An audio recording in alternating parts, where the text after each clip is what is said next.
বৈষম্য বিরোধী ছাত্র আন্দোলনের কমিটি থেকে শুরু করে সব কমিটি থেকে নারীদের সিস্টেমেটিক্যালি সাইড করে দেয়া হয়েছে এমন অভিযোগ তুলেছেন এনসিপির জ্যেষ্ঠ যুগ্ম আহ্বায়ক সামান্তা শারমিন। তিনি বলেন, রাজনীতি থেকে নারীদের দূরে সরিয়ে রাখতে তাদের সাইবার বুলিং করা হচ্ছে, আর এই বিষয়ে অন্তর্বর্তী সরকার নীরব ভূমিকা পালন করছে।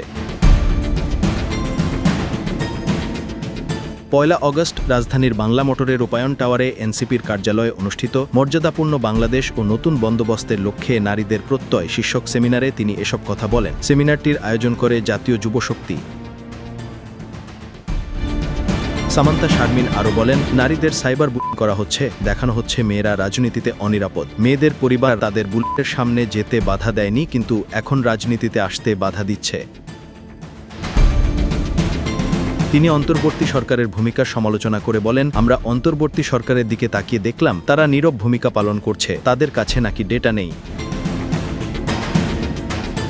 জুলাই আন্দোলনের প্রসঙ্গে তিনি বলেন, নারী শিক্ষার্থীরা যখন হল থেকে বেরিয়ে স্লোগান দিয়েছেন তুমি কে আমি কে রাজাকার রাজাকার, তখনই আওয়ামী লীগের ন্যারেটিভ ধ্বংস হয়ে যায়। মেয়েরা ফ্রন্টলাইনে না থাকলে আরও অনেক পুরুষ নিহত হতেন, মেয়েরা সেটা হতে দেননি।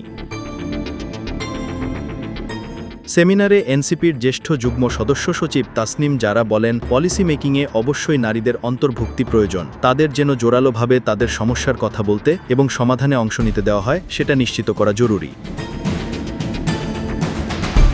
নিজের অভিজ্ঞতা তুলে ধরে তিনি বলেন, নারীরা কি রাজনীতি করতে পারবেন, তারা কি ক্যাম্পেইনে অংশ নিতে পারবেন। পুরুষদের বেলায় আমরা যোগ্যতা নিয়ে যতটা না চিন্তিত, নারীদের বেলায় তার চেয়ে অনেক বেশি যোগ্যতা নিয়ে চিন্তিত হই। এতটাই চিন্তিত হই যে তাদের রাস্তাটাই অনেক সময় বন্ধ করে দেওয়ার মতো উপায় তৈরি হয়। নারীকে তার যোগ্যতা নিয়ে যে প্রশ্ন করি, সে প্রশ্নগুলো পুরুষদের বেলায় করি না।